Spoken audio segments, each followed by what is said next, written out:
I just look at you. This is easy. Okay, well. I don't have to host. This is usually, cheers. Cheers. Good to see you. I like that, that we will look really relatable. There's literally nothing about you that's relatable. Yeah, so why start now? It's true. Come on. Why do you, a rich man, an aspiring rich man, sit down at a bar. One doesn't drink at all.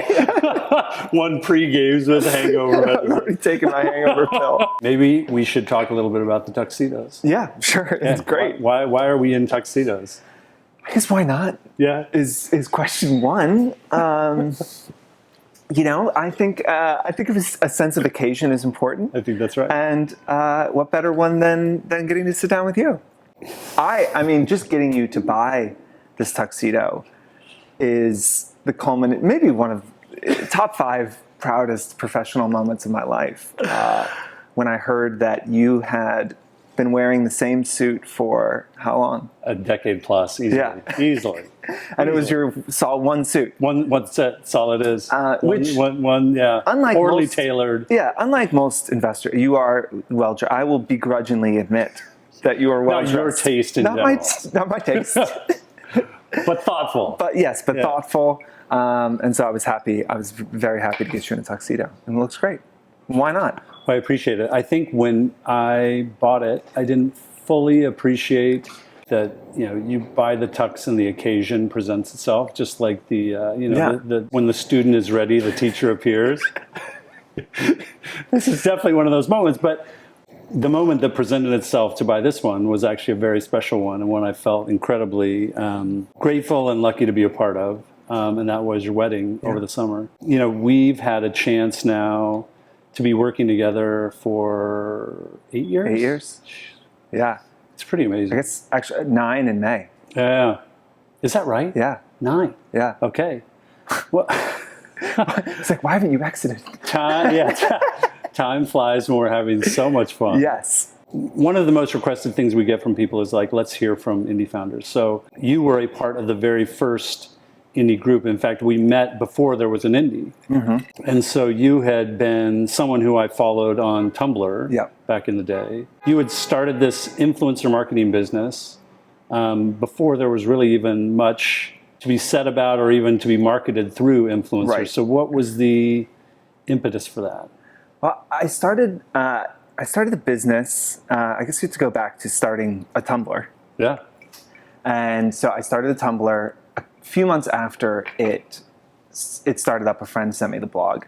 I didn't know how to code, but I was interested in I was blog curious. Mm-hmm. At the time, it was like Blogspot, WordPresses, and you had to install the themes, and it was a whole thing. In Tumblr, you could have a really nice looking blog with no code.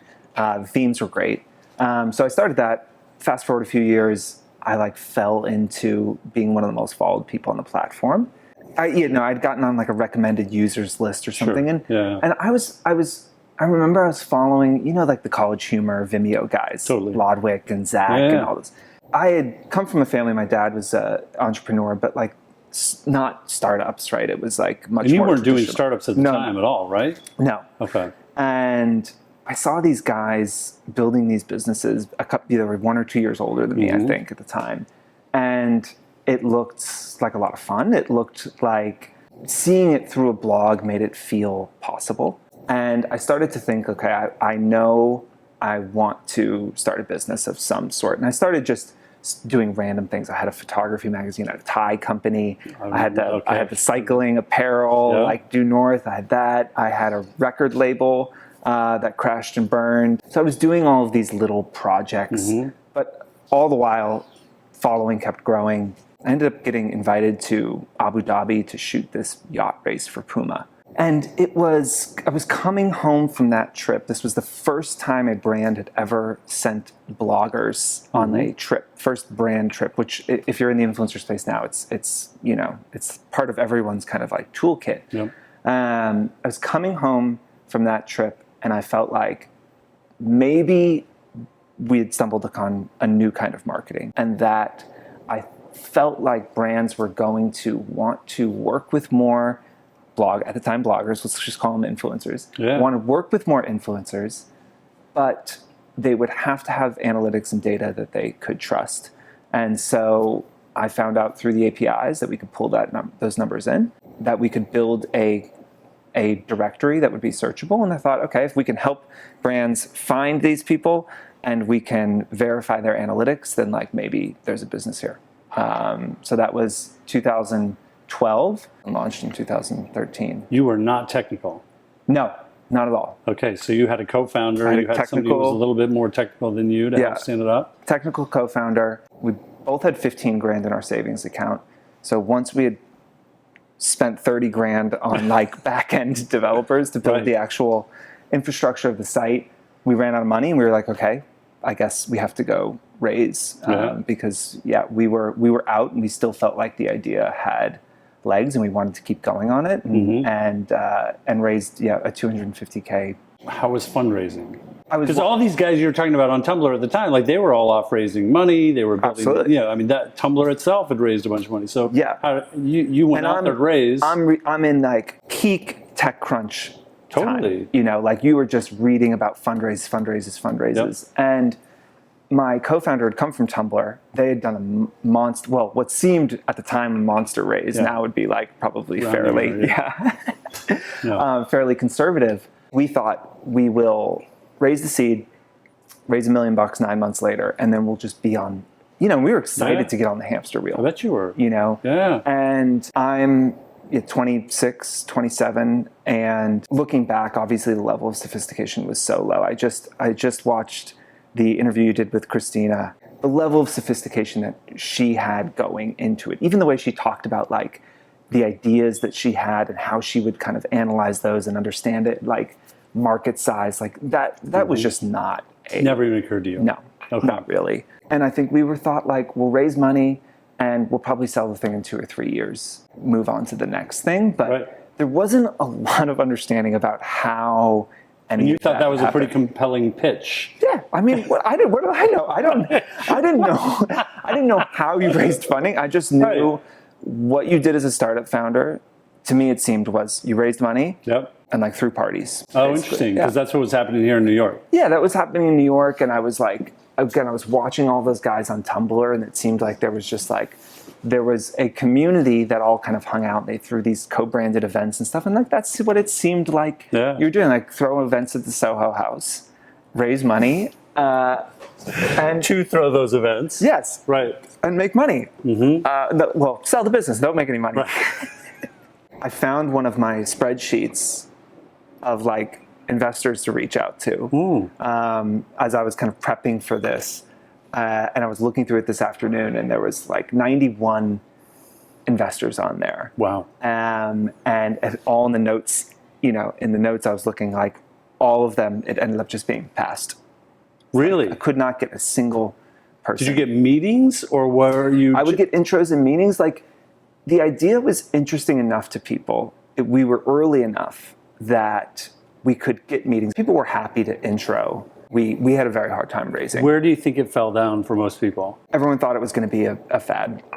That Interesting. influencer just was not. There was no confidence in this being a sustainable, like big part of the world. I'm gonna also say, from me, coming back from Abu Dhabi, I was like, I think this could be a new kind of marketing. But I remember being on a phone call with an investor, and they were like, "Do you think that you could do $100 million a year in revenue?" And I was like, "No, are you fucking crazy?" Right? No, I don't think so. You didn't see any way to get there. What did I know about 100 million? At the time, I think the biggest company I had worked at had 30 people in it. Amazing. I just hadn't been exposed to like that kind of scale. And I can remember this woman asking that, and I just was like, no. And they were like, well, this is not big enough. So I think that like, had you ever even considered that a company had to be able to achieve some certain level of scale for an investor to actually perk up and take interest? I didn't. I thought that you just needed to have like a good idea. Okay. Again, it sounds obviously like incredibly naive, and I was 26. I'll give myself a little bit of, I didn't understand the like the financial equation behind these things and like why they had to be the size that they did and how investors were going to get a return on that. And so looking back on that, even the projections were, ridiculous. Laughable. It's always, like, year one, 3 million. It's like time. You ended up cobbling something together, though. Yeah, dentist. Like. Okay. Oh. Dentist and a couple of friends. Okay. 250 grand on a convertible note. Yeah. And, I still had a full-time job when I got the wires. Wow. Okay. So I had to like quit once the 200K wire hit. Okay. Because it was like, okay, this is really happening. But I had done all these little projects, and this one felt different. But I was also used to them like getting to a point where it was like, well, that was fun. That's an interesting idea, but like let's let it wither on the vine. And we got that in November, and it was like, we'll raise in September. We'll raise $1 million or $1.5 million, and like a proper, seed round or something. And that became the focus. What do we have to do to hit the metrics we need to raise that larger round? Did you get any sense from those investors what they would need to see to be convinced that it was going to be fundable? Not concrete. Okay. I think that it was always like, well, we'll see the traction. I can understand why people said no. I don't think I had a sense of the scale. I don't think I had confidence in what we were going to do. I couldn't see where it was all going. I felt like we got a lot of like, when you get a lead, we're in, which we never did. How did that not make you pause to consider whether this was worth pursuing?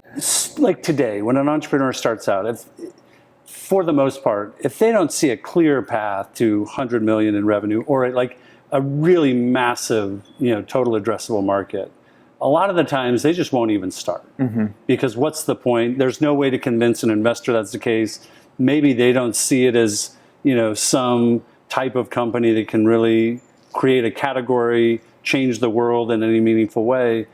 Why didn't that dissuade you from doing it? While I couldn't see the scope necessarily of where it was going, and I don't think I did a great job pitching it, I did deeply believe in what we were doing. Like, the internet changed my life. I moved to New York. I thought big, interesting life, and work at great companies, and none of that happened. And 25, 26, I was like pretty depressed, working like kind of crappy jobs. Yeah. All of a sudden I got this following, and I was shooting for Oscar de la Renta, and I was in Abu Dhabi with Puma, and I was shooting for Tom Brown, and Rafa was flying me out to Norway for their shoot, and my life in 12 months, just like completely changed. I felt deeply that like one of the real gifts in life is doing something that you love, and having like meaningful work that you really care about. And I'd seen what not having that can do to you. It was, bad jobs are like degenerative diseases. They like eat away at everything good in your life, as you like hate the work that you're doing, and then after work you go and you complain about the work you hate with your friends, and then you lay down at night and you hate yourself for still doing it, right? Because how much of a loser are you that you're continuing to do this job that you hate? And so when I got to do something I love, I'm so excited about giving more people that opportunity. I honestly was just like having a great time, despite like all of the difficulty in building it. I was doing something I loved with people I enjoyed working with.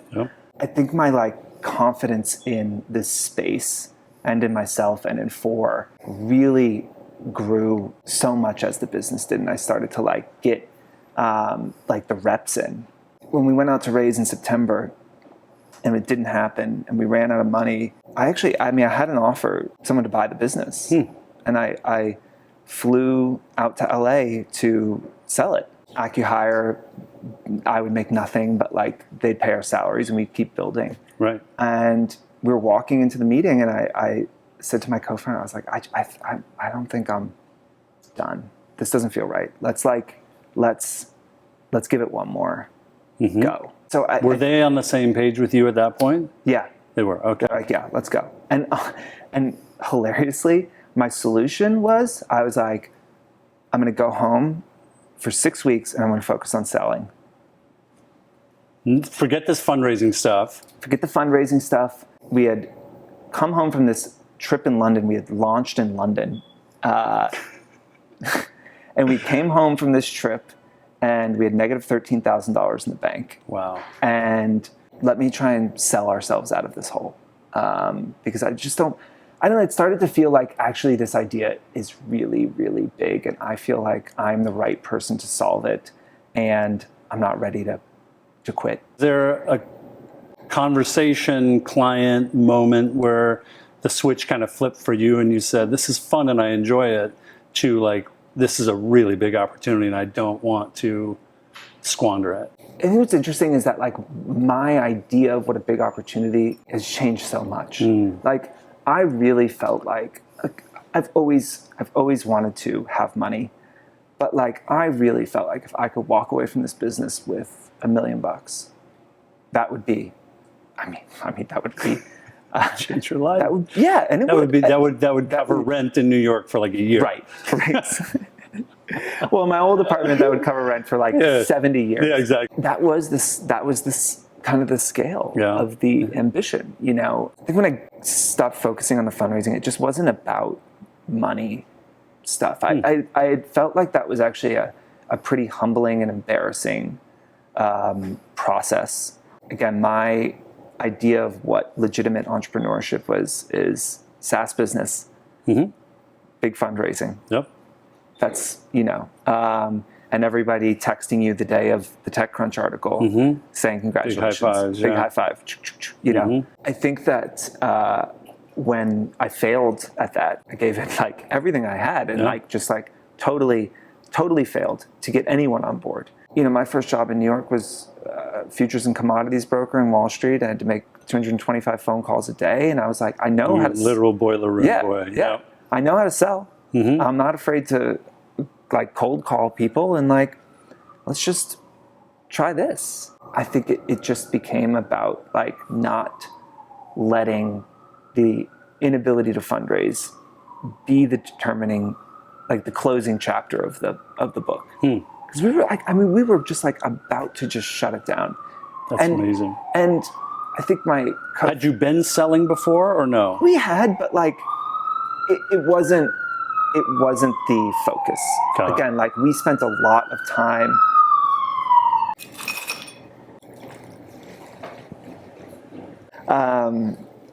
We were talking about selling, right?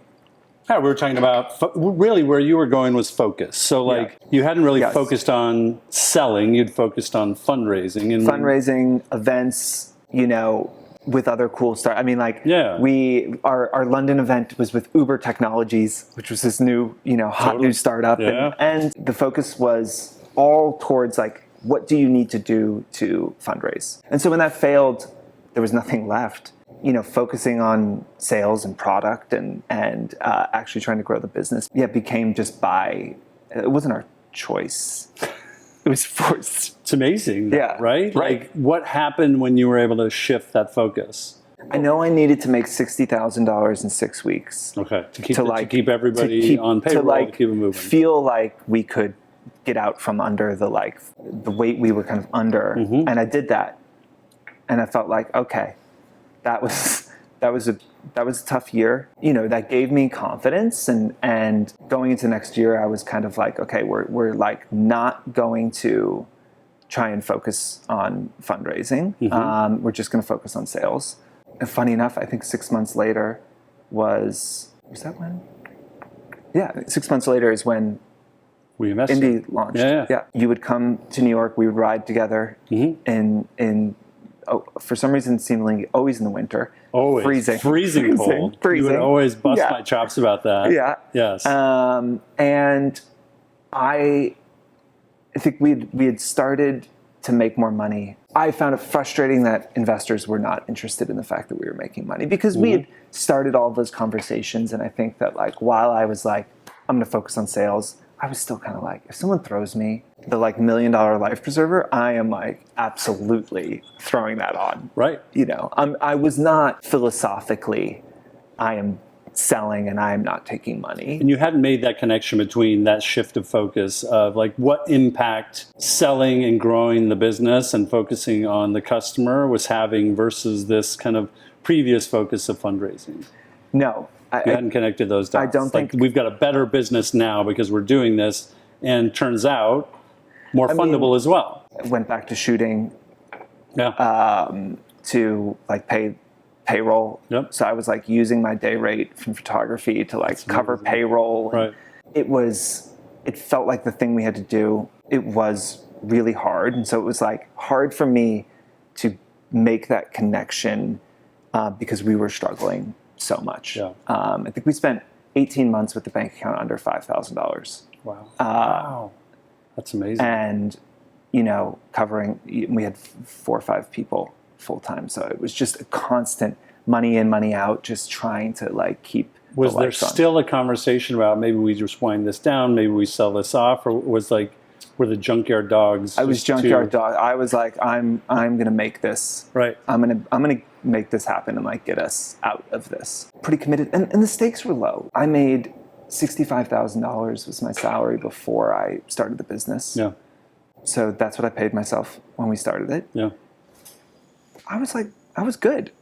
You know, I didn't really feel like I am giving something up here. You know, you talked about like founders that, you know, if they can't hit that 100 mil or like winding down businesses that they feel like just like don't get the scale. Yeah. I felt that it would be unlikely that I would ever be positioned inside of a movement that was like this big, a shift in the world that was this big, and that I would be positioned so much in the center of that movement and be so early. Realistically, this probably was my big shot. Yeah. To at least to like catch a movement early, because you know those kinds of changes, like they happen.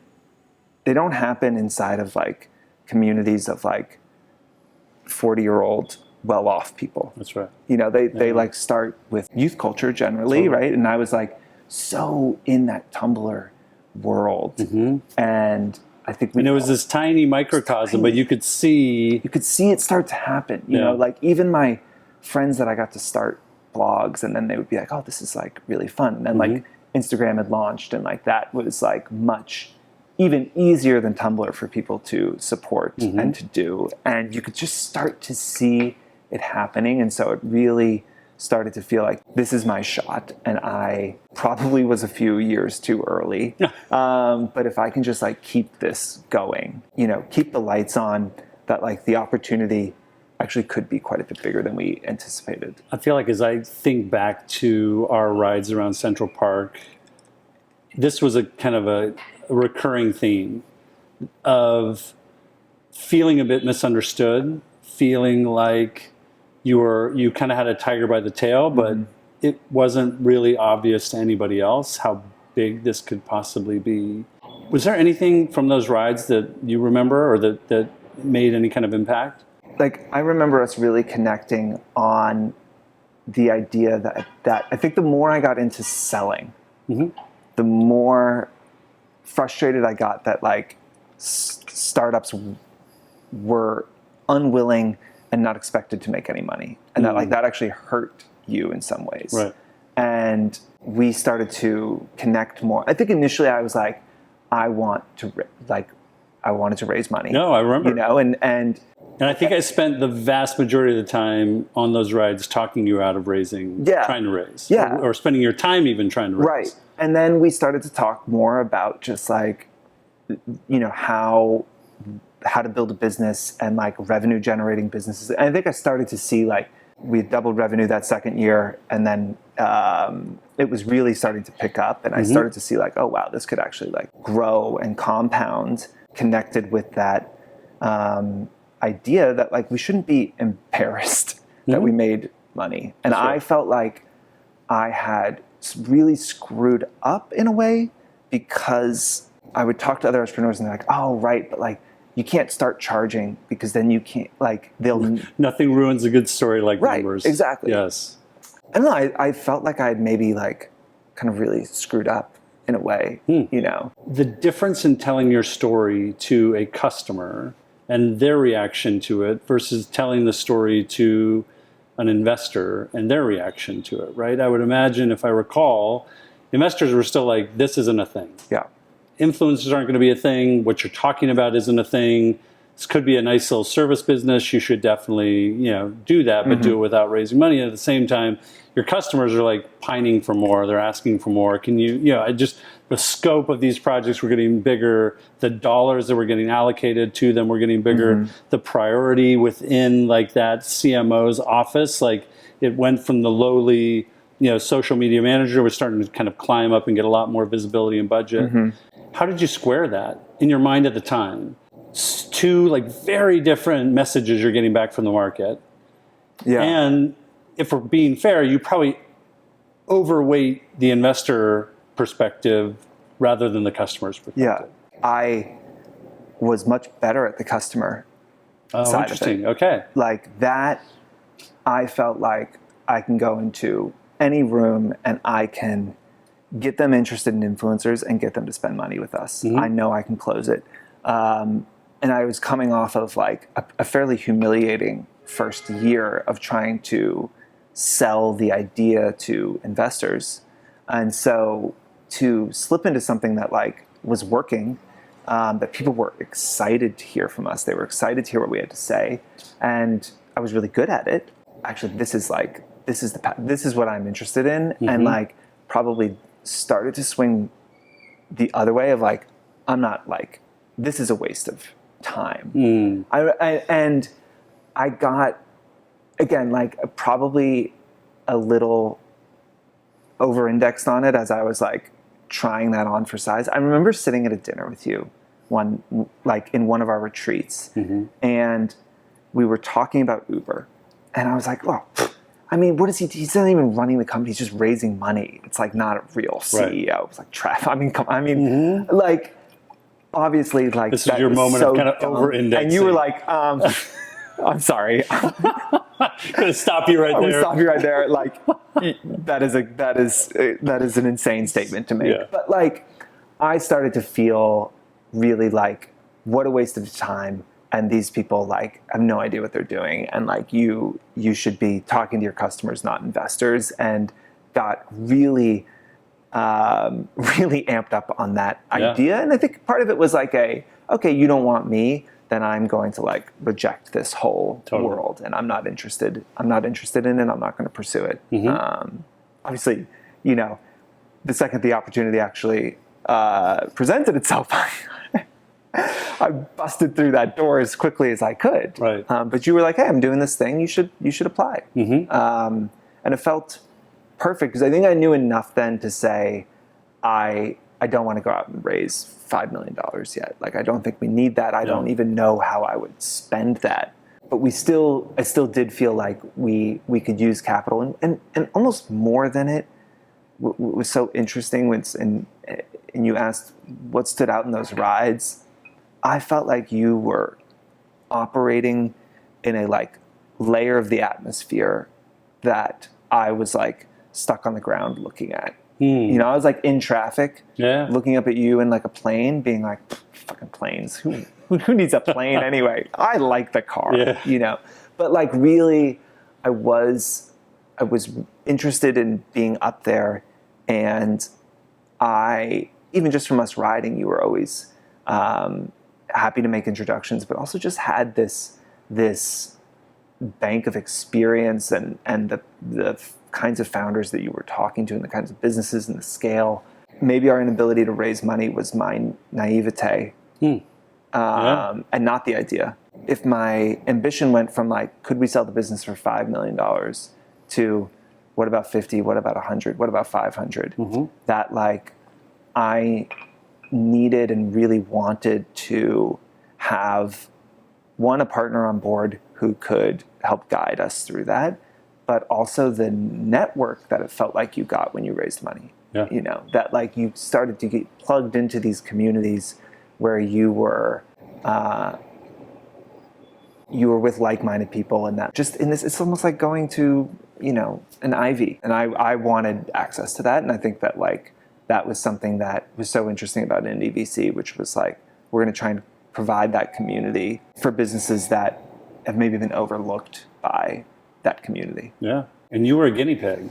Yeah. I mean, straight up guinea pig, right? Like we were just figuring it out. This was V1 of everything that we were trying to do. How do we deliver on that promise that first time around with all of the mistakes and everything else we made of kind of opening the aperture for you in terms of your perspective, your network, all of that? Our working relationship over the last almost 9 years now has been one of the most consequential of my professional life. I mean, I think the fact that we have a board meeting this week, it's 9 years later. I joked about being like, oh yeah, where's the liquidity event, right? But like, I think the fact that you are still showing up, that you're still connected to that and invested, and that I can still lean on you 9 years after you gave us a check, I think speaks to the values and speaks to like what you said this was going to be. Like, this can be your last check if you want it to be. And I think I felt like it might have been like a silver bullet. Like if I could just get those interests, if I could just get the validation of someone like you to give us money, that like, that's going to really change stuff. It's hard to look back and say how much did it. I think the like work has been really impactful. I think like there's a level of polish and rigor, I think, that I felt like I had to like step up into that was important. Like if we had just stuck with raising the 250K, I wonder how much different the like scale of my ambition would be. I think I always really wanted that pressure.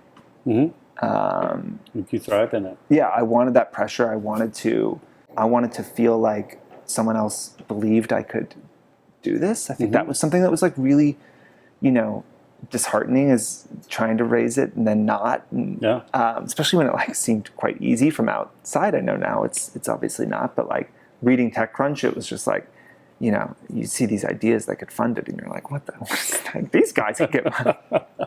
Right. What about That's got to be hugely What's frustrating. Wrong with me? I know. But you actually chose door one.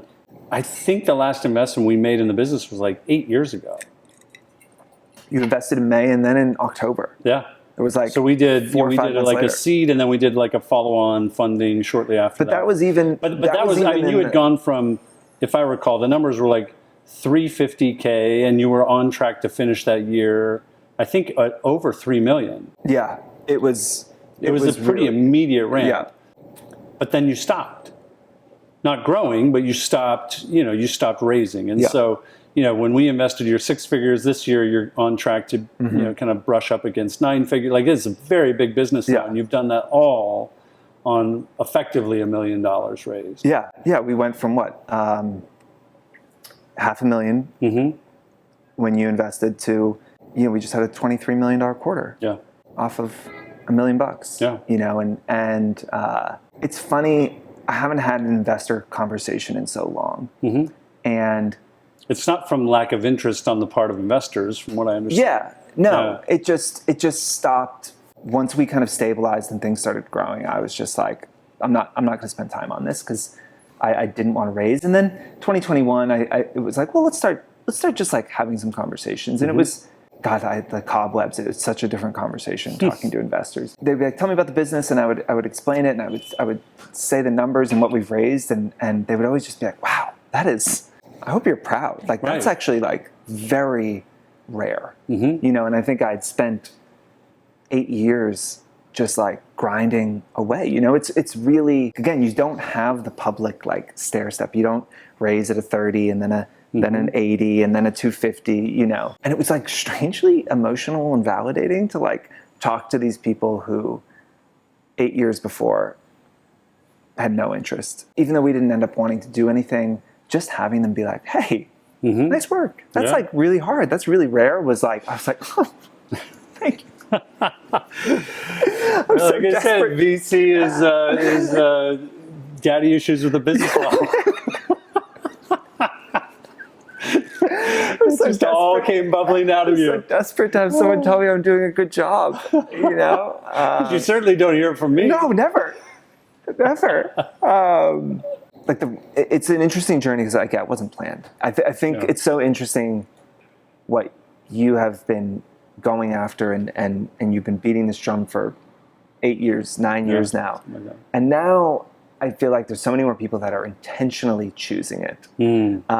I felt like our original group, the cohort, nobody was totally, there was a couple people maybe who had gotten burned, but mostly I think it felt more like people who felt overlooked rather than like, I'm building an indie business. Right. They weren't the like, I think that's just, I think that's right. It's so much more common that's now. Right. Yeah. I mean, I think, one of the things we had talked about early on with indie was that it was, and I think even in our conversations was, there's a certain set of companies that are directionally correct, but they're just out of favor with investors for one reason or the other. And whether that is the market that they're in, like a misunderstood market, like the one you were in at that point, whether it was the people and perspectives behind them, right? People who didn't maybe look like they came out of central casting for Silicon Valley funding, that those people would be advantaged if they took a different route. And I think in a lot of respects, and I think you kind of touch on it with that first group, I think there was a lot of feeling of, feeling less than, feeling like, okay, indie maybe is going to lower the bar for me, and then we're going to like get on this kind of more traditional venture track. And I think what I'm proud about from that group is, most of them are still in business. So, we're 8 years in, we've got you guys pushing 9 figures. We've got a bunch of them in the, solidly in 6 figures, but we also have a bunch of them that are just running and really pleased to be in that position of controlling their own destiny and running a company that they love. The predestined path for anybody who was starting a startup was to get on that fundraising track and go. I think, kind of what you're hearing and certainly what we're seeing is that narrative is starting to shift quite a bit.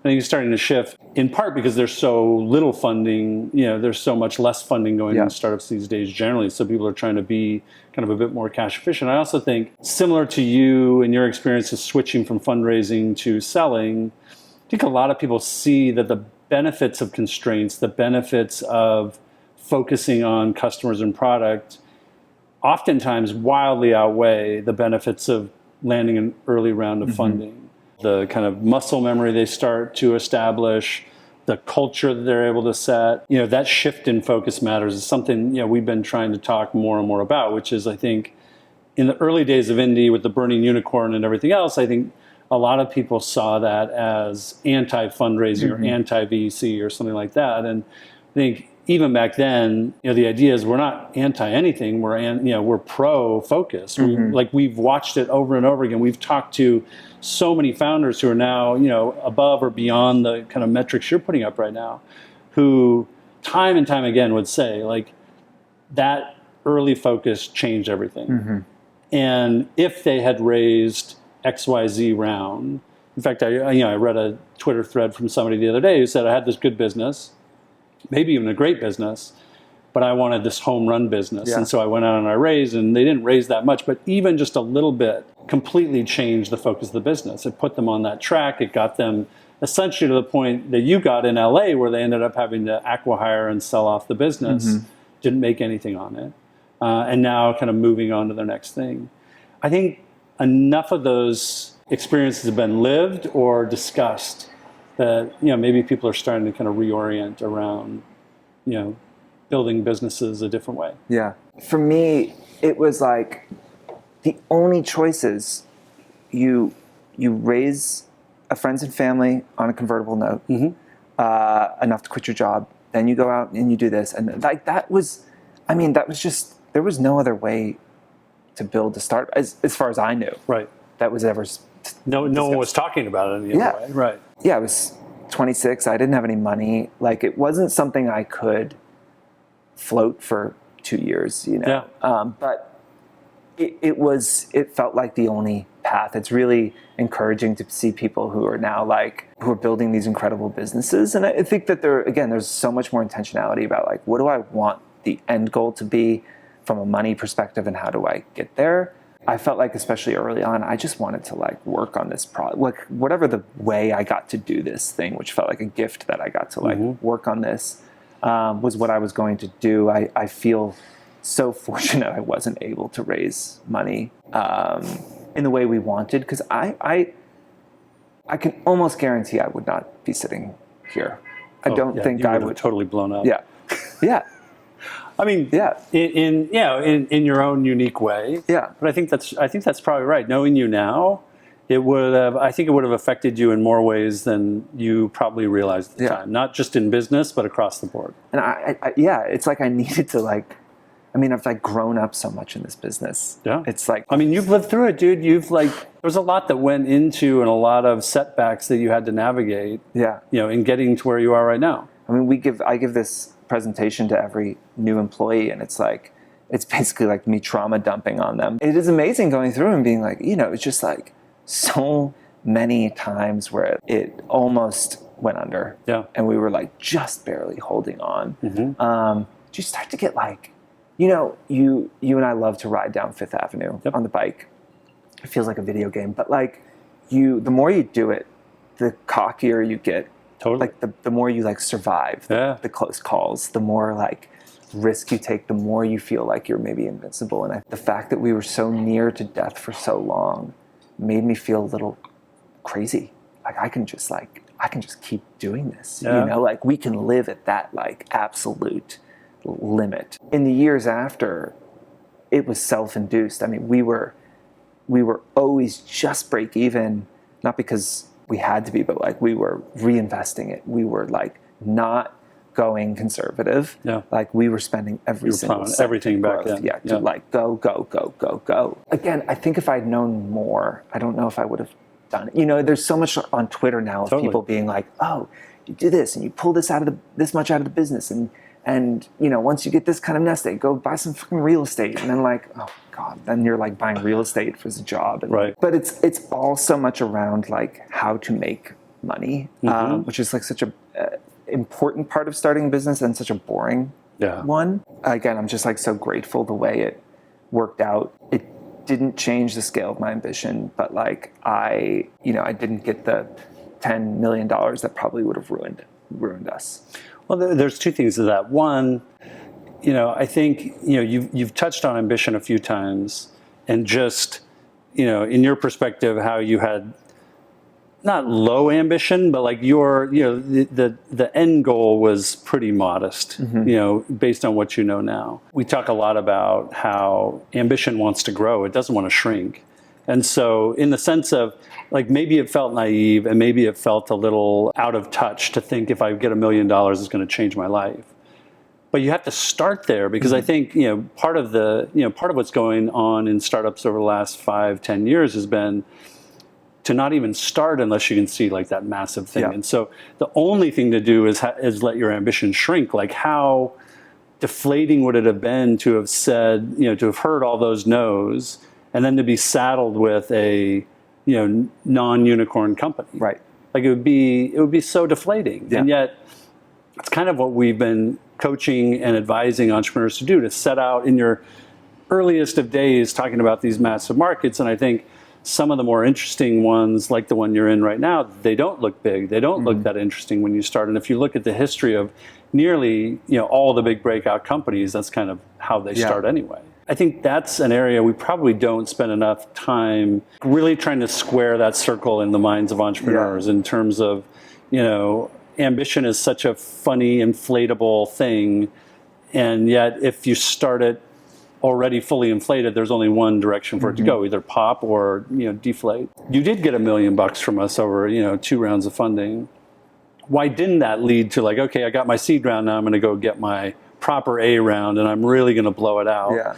Was there anything we did as your partner in that, or was there anything that changed in your mindset in terms of why that wasn't the kind of logical next step? Yeah, maybe partially indoctrination. I wouldn't doubt that. I was excited to be behind your vision of it. I knew more about the economics of it. I've seen enough companies ruined by taking too much money.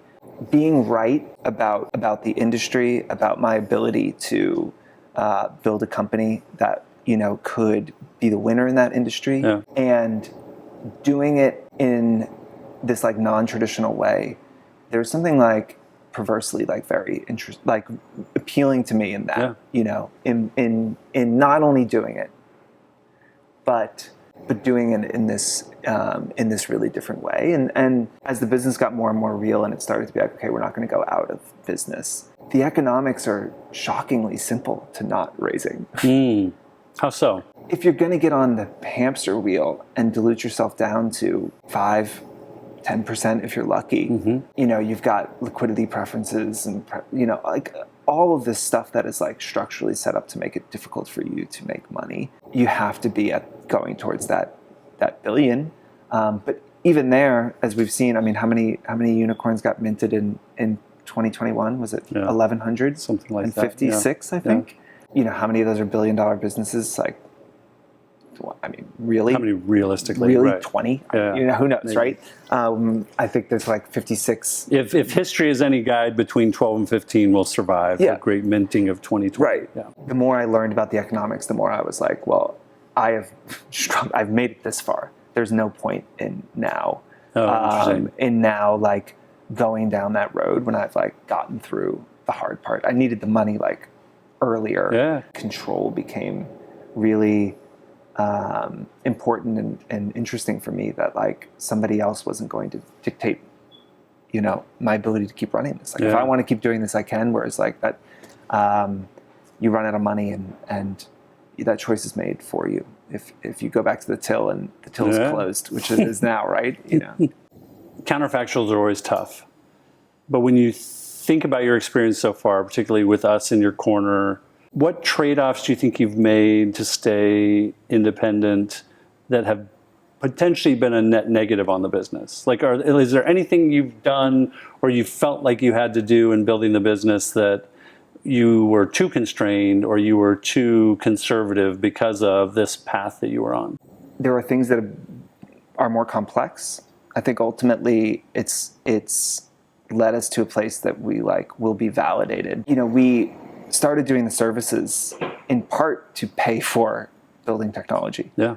It has made the story that we're telling more complex. Well, we have a SaaS platform. We also have a services business. Like, it's actually not complicated for customers. They're like, oh, great, I can have both. I can, you know, and you can just kind of figure out my problems and are they best served by offering services or by using your technology. It has made it difficult for investors, for potential acquirers. I was going to say, I would imagine an investor looking, even though I think in retrospect it adds some complexity, it also gets you like really close to the customer. Yes. In a way that just selling them software never would have. And frankly, you've watched your pure play competitors come in and out like all the time. People think that's going to be the move, and then they realize the kind of stark reality of what the customer actually wants and needs. Yeah. But in that counterfactual, an investor would have come in,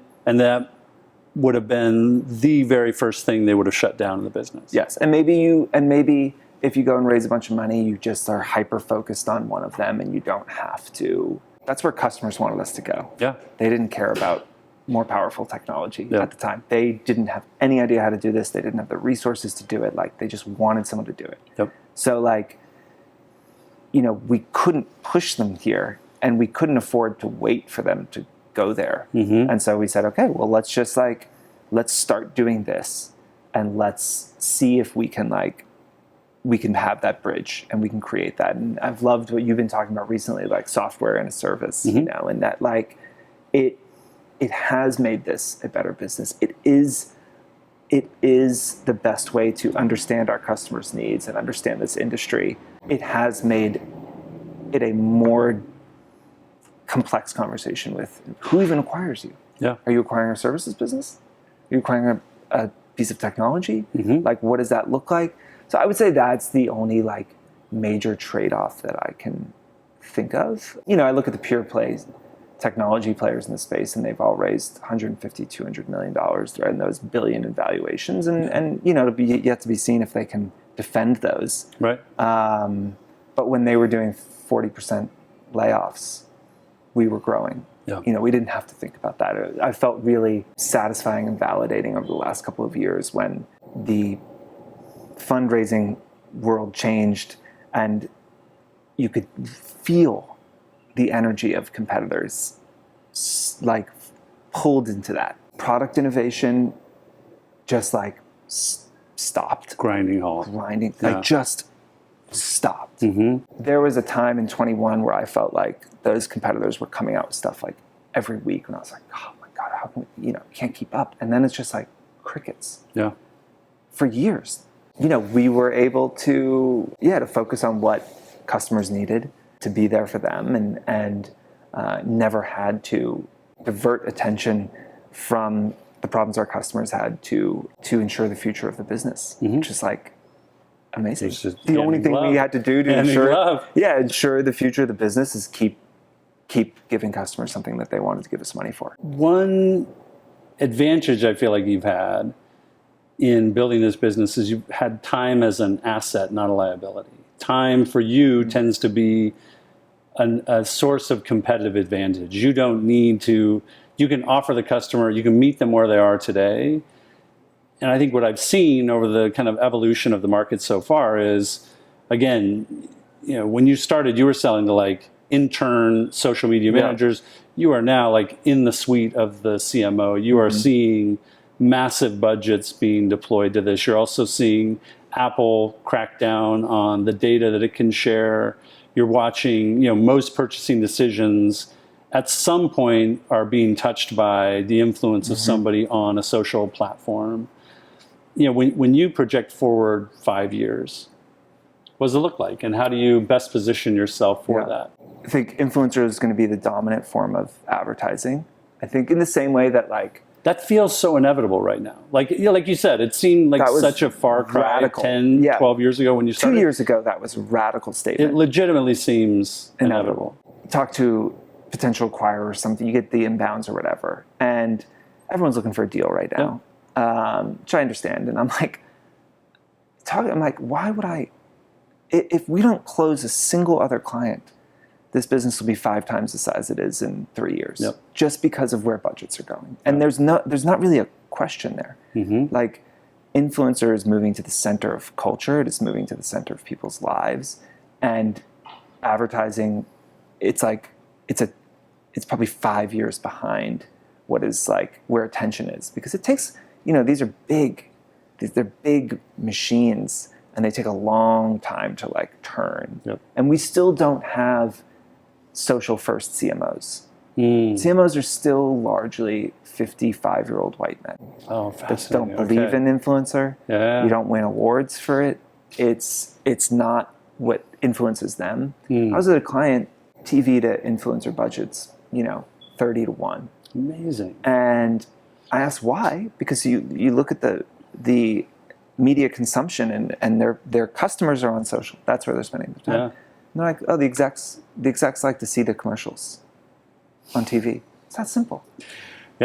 And so it's like, they like going to the Super Bowl. How much bigger will this business be when CMOs and the people making the decisions grew up, when like what they want to see is their ad with the big influencer?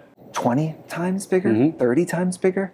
The way that, like, if you say advertising, to me, I think of TV commercials. That's just like what flashes in my brain. Totally. In 10 years, absolutely we'll think of an influencer ad. Right. Like, the idea of a TV commercial just will no longer, none of that will be central to advertising. And there's this shift from like brand storytelling, Nike making their beautiful commercials, to people finding out about products from other people. And like that shift, like that's just, it's not going to change. It's just going to continue. I see it every day now. In my house, in my circle of friends, like, kind of directionally correct but out of favor is our little tagline for it. Like, watching it come into favor, and so forcefully, especially over the last few years, has been amazing to watch. As the market evolves, there's going to be a increased need for technology. It's the reason we still, spend all this money developing technology and are not just a pure play services business, where like brands will always want that white glove service, especially in the bigger accounts. But there are 30 million businesses in America, and I would guess 500,000 of them have done influencer marketing. Yeah. Barely scratching the surface still. Tiny. Yeah. And like for those next, let's say 15 million of those 30 million, influencer makes sense in some capacity. They're going to need technology. They're going to need services. They're going to need to reimagine what they consider to be marketing, or they won't be able to compete, you know? And so we see so much of our mission is in helping these businesses transform their marketing teams around influencer, dead center. Because ultimately, if you look at the businesses that are killing it, the thing that they all have in common is that like social and influencer are dead central to what they do. Skims, Rare Beauty, Liquid Death, Vacation, like the ability to get people to talk about you on the internet. That's the whole game.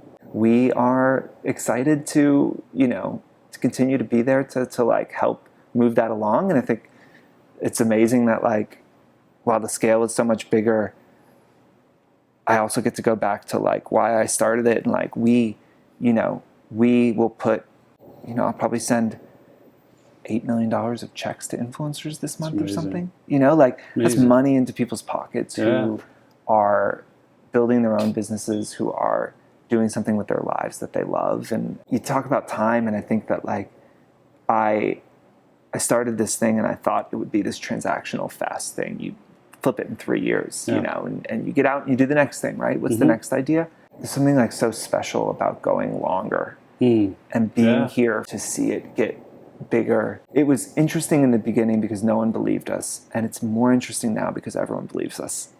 Fascinating. And it's like the stakes are so much higher. I just love to compete and to, you know, hopefully win more than we lose. And yeah, it's just a real joy to keep doing it.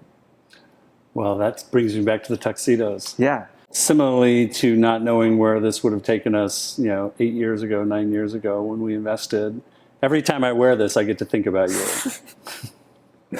And like what a huge part of my life you become. What you know, it's pretty rare that someone has such a personal experience like a wedding and brings together, you know, the people who mean the most to them, you know, to them in their lives. And, you know, as an investor, like we all get bad raps and we all like to suggest even for a minute that our relationship has not had loads of bumps and twists and turns and really, really hard conversations would be a huge understatement.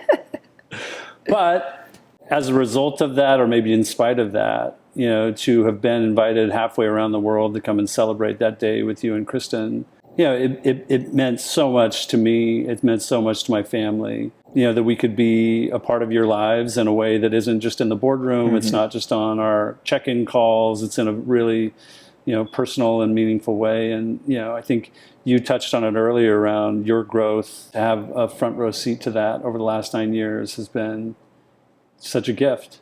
It really has. So, you know, I have no doubt the returns are here as well. The exit event or liquidity or however you framed it earlier is a foregone conclusion given what you've built. But in the meantime, man, the ride's been amazing, and I sure appreciate you. Believing in something enough, be it a relationship or a business, to like dedicate the real time to it, and it's been a joy. And for everyone out there, you know, I would recommend it.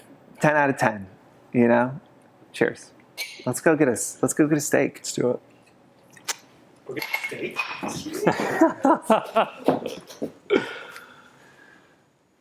If they'll still have us, I mean, yeah.